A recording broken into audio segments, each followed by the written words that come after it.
we are again. Here we are. Welcome back to the Joe and Todd Show. I'm Todd Wade. And I'm Joe Mathis. We're going to talk about what every creative needs to stop doing. Yes. Now. Yes. Right now. Yes. Stop doing it. Yeah. You know, I think I love this subject. I'm trying not to say it's my favorite subject, but it is, because I think, you know, we've talked about in recent episodes, even the idea that it's really taken me a long time in my life to settle into being a creative. Yes. And one of the things I realized is all the stuff that got in my way of being a creative, and I still see creatives doing it. I still see people doing this stuff, and there's several things I think creatives can definitely stop doing to be a better creative. All right. So what are they? I got to say which one's first. Did that be in order? No. Okay. I think one of the first ones is creatives have got to stop listening to other people. You can listen to people about how they... What do you mean by that? Well, I think... Because I feel like you got to listen to people. Was that subliminal to say, I've got to listen to you? Because that's not always the case. No, I think about my brother. You mean listening to opinions? I'm going to tell you what I think. My middle brother was a musician, is a musician. He's an amazing musician. Okay. He probably could have been a professional musician very, very easily, but he just needed to play. He just needed to be in music. And he worked so hard to listen to other people, and he tried to write music that other people would listen to. And it's like, no, I'm not going to do that. I can't do that. I can't do that. And it really just crippled him as a creative, as a musician. He was trying to please people. And I think that's what happens a lot of times is we get in our mind, oh, I can do this and I'll make more money at it, or I can do this. Mm-hmm. And I just really want creatives to stop listening to opinions. You know, yeah, there's a time when you've got to listen to your client. You've got to get opinions. You've got to collaborate with people. You've got to do all that. But I think, especially opinions like, when are you going to get a real job? That drives me nuts. You know, why don't you go out and do something productive with your time? Those kind of opinions. Because I think that's what hurts. Is it ever okay to not listen to the opinions of your clients? Wow, that's a tough question. That's not on my page. But I don't know about that. That's a tough one. I think there might be... Because sometimes clients have dumb ideas. I think my clients don't have dumb ideas. I'm not going to name any. We don't have any clients that have dumb ideas. No. We have done some things that our clients... Some of my friends have clients that have dumb ideas. What should they do, Joe? I think sometimes our clients have thought that it was not a good idea, something we wanted to do, and we've kind of had to go ahead and do it to prove it to them that it was a really good idea. So I think there's times that, yeah, that is true. And they came back and said, oh, I'm so glad you did that. That was perfect. I'm not that bold, so I typically have a way to get off at the next exit if I have to. A way to either pull it away, to not provide it, not do it, take it out, you know, whatever I can do. But I think there are times that you have to kind of go with your creative gut, you know. I think the other thing that we need to do as creatives is to really stop stealing other people's ideas. I love getting inspiration. I love magazines. I love watching television shows. You're trying really hard not to say Pinterest I'm working really hard not to say Pinterest. But, you know, I mean, it's just like, I think one of the challenges is when we got into this week with trying to get a cake designed. Yeah. And I loved it because our team, I kept wanting to send pictures of cakes. Yeah. And that was the simple, like let's send pictures of cakes to the baker. I loved what you did. I found pictures of the hat. Yes, you found pictures of the real thing. And that was so cool to me. It's like, yeah, let them be creative. Don't let them copy somebody else's. And I think that's exactly one of the things that happens over and over and over, is that as creatives, we kind of go, oh yeah, I can just do that. They did it. It worked out. How did they do that? Yeah. Well, figure it out. Do it yourself. Yeah, and put your own spin on it. Make it your own thing. Make it your own. Just to say. Well, I was just going to say, like, we'll find pictures of Pinterest stuff all the time at home and, you know, want to do just like it. Well, I end up in the process of creating it, I find new ways of doing it differently. And I feel that's the fun part to me, is finding new ways to do a project.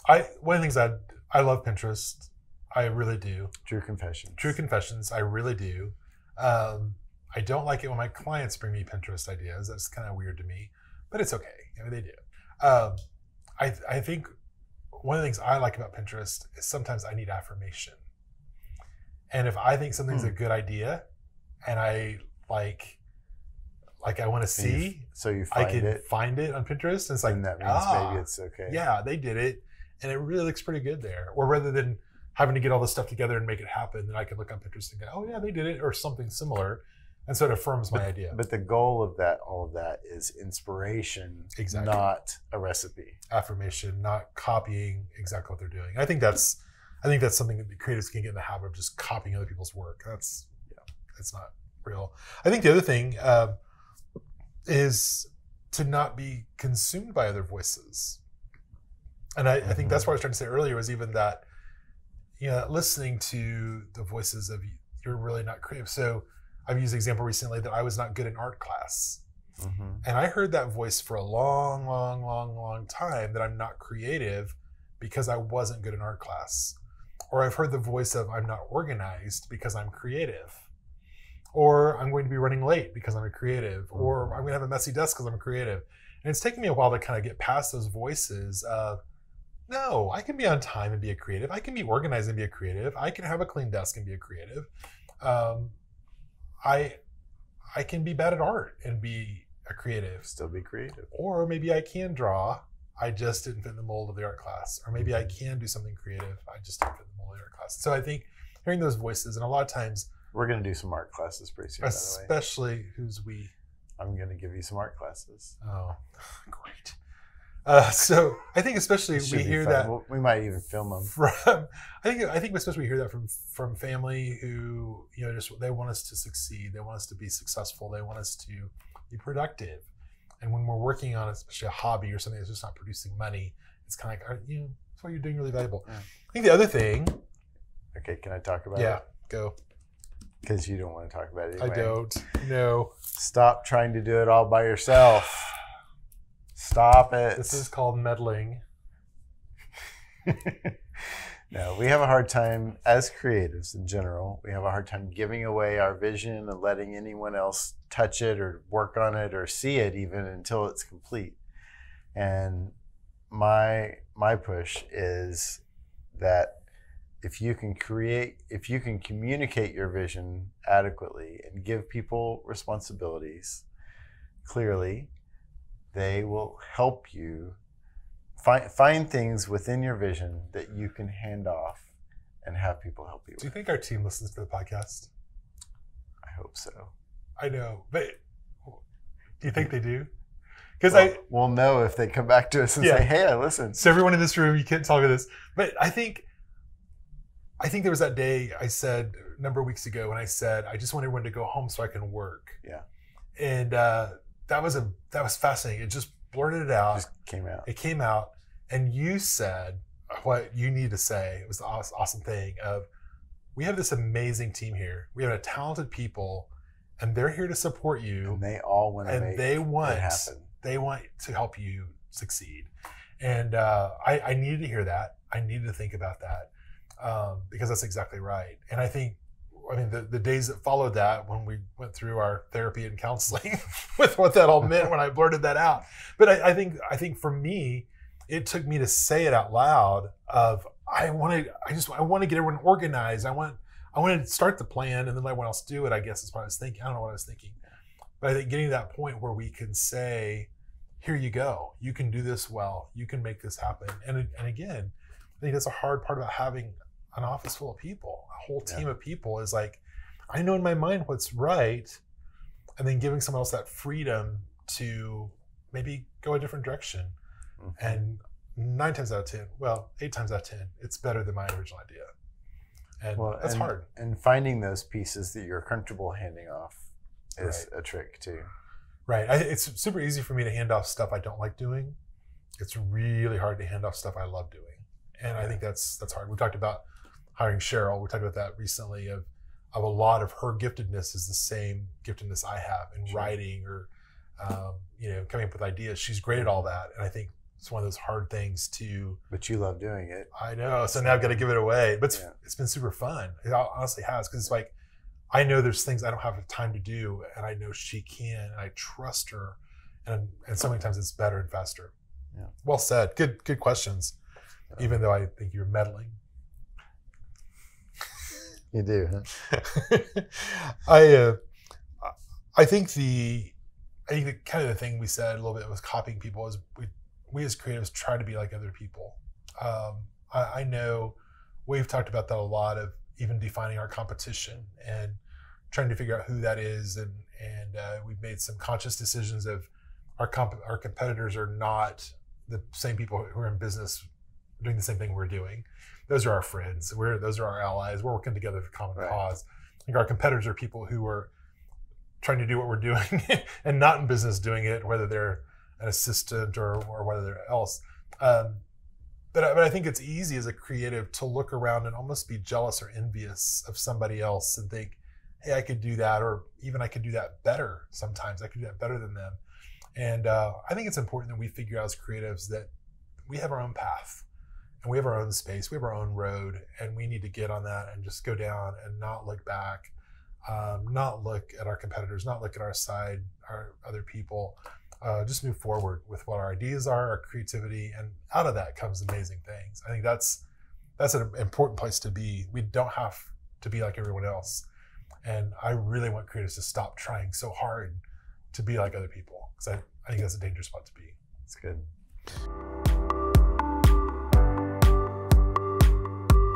I think one of the things we listed here is that creatives need to keep creating. Don't stop creating. And if you're not creating, you get stale. You stop thinking about how to create. Those muscles in your brain get rusty and unused. And so I think whatever it is, whether it's a paper airplane or a sketch on a piece of paper or a garden or whatever it is, get out there and create something. Absolutely.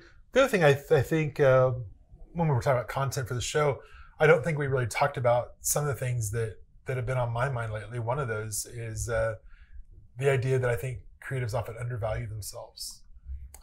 Again, that goes back a little bit to the voices, I think, but either we're undervaluing ourselves in cost and price wise. It hit me when I heard someone say, oh, I love doing this so much and it's super easy. And I think it was talking about making clothes, sewing clothes. Like, good grief. I don't know anyone else that can do that. Like, you're amazing at it. You need to charge for that. You need to make your time worthwhile. And I think as creatives, that's a hard thing, especially on stuff we think we do well. I'll confess that you're really one of the first people in my life to talk about how many ideas I have. I've always had lots of ideas. That's really never changed. But you're the one who really started saying, you have so many ideas all the time. Not everybody has that many ideas. And really helping me value that and knowing that's a good thing. It's not like my brain's broken because it just spits out ideas all the time. And I think that's one of those things creatives have got to stop doing, is undervaluing themselves. People, we have a friend, Hillary, I think of, who just started as an artist, and she's cool. Kind of on the fourth quarter of life sort of thing, and started as an artist, and her paintings are amazing. And it's like, she's like, oh, but I just have fun doing it. No, let's like put value into that, and put worth into that, and make it worthwhile. I think about all the time. My mom made cakes for years. It was obviously her hobby. She loved making wedding cakes. She loved making birthday cakes. And there was always friends and family and even friends of friends of friends who wanted her to make their wedding cake. And, I remember more than once she just said, hey, I'll just pay for the ingredients. Just pay me something to pay for what goes into it.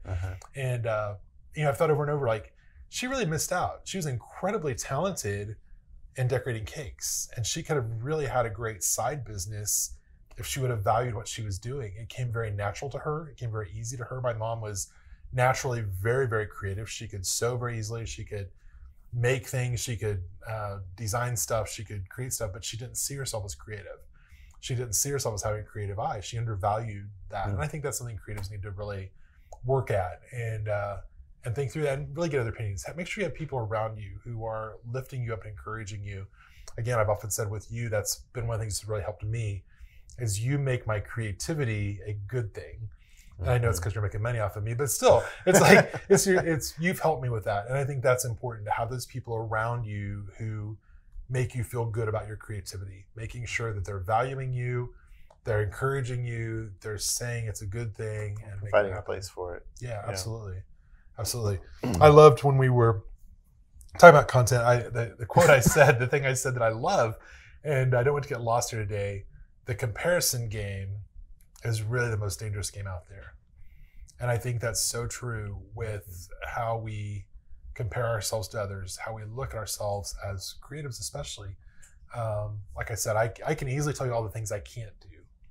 I can list all day the things I'm not good at, or the things I came in third place on, or the things I came in second place on, or my brother's better, my other brother's better, or my other brother, like all this stuff is better. And it can be a really dangerous place. And I think where I have to settle into is, what do I do well? What do I enjoy doing? What do I have fun doing? And so what? If they're better, they're not doing it, and I am. I think that's a hard spot. So one of the other things we talked about, we need to stop doing is trying so hard.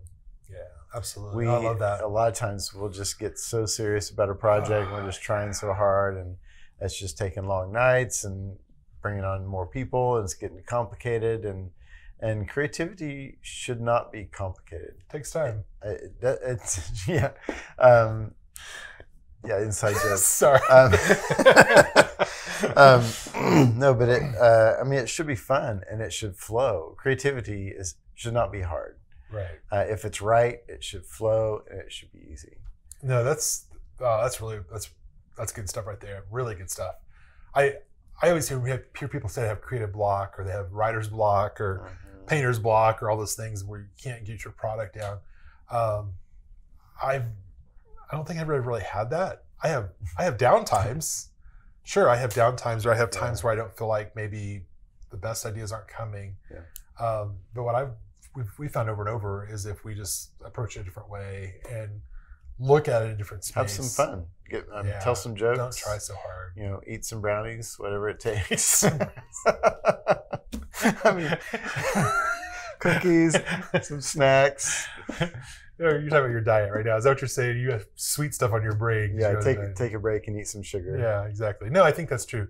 I think a lot of times if you just don't try so hard. I also think one of the challenging things is the best ideas are simple ideas sometimes. Right.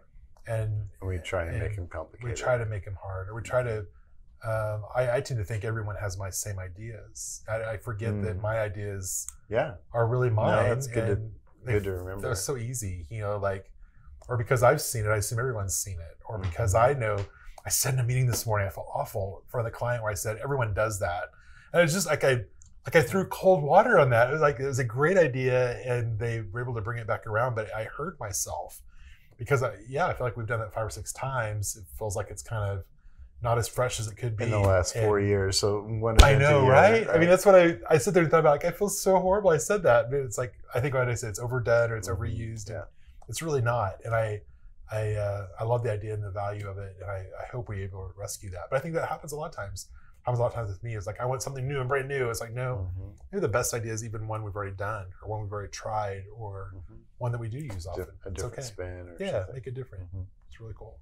Yeah. This has been great. This is really good stuff. So stop doing these things.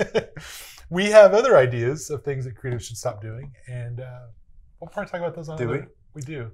Well, we'll talk about those. Ideas. I have lots of ideas all the time. I saw a thing on Pinterest about things creatives should stop doing. I'm just teasing. There probably is something. Anyway. This has been fun. We would love to hear from you, and if there's things that you're being challenged with, areas where you feel like, wow, I need to stop doing this, or how do I stop doing this, or there's another idea, we would love to hear that and love to check in. And any questions you have, things you want us to talk about, we're happy to share our wisdom. You can always text him or email him, Todd at RumbleDrum.com. That's right. Or Joe at RumbleDrum.com. I answer my messages faster. He answers his more thoroughly. So you can decide. Which way you want. If you want a fast answer, have both, it's me. If you want a thorough answer, it's him. I just say stuff And sometimes he comes back and says, like today, that was harsh. You didn't mean it that harsh. Yeah, let's back It's that off fast. a little. Yeah. So anyway, Anyway, we would love for you to follow us on social media, like us on Facebook. I just need people to like me, period. Like us on Facebook, Instagram, LinkedIn, yep, YouTube, Pinterest, our website. Check We're out on our website. Pinterest. We have show notes on the website, Yeah. which will detail everything you need to stop doing now. We're starting a blog Clearly soon, for you. which is That's right. good. Although that's one of those things we said to stop doing, but I think Stop blogging. we're supposed to do that. Yeah, we're gonna blog.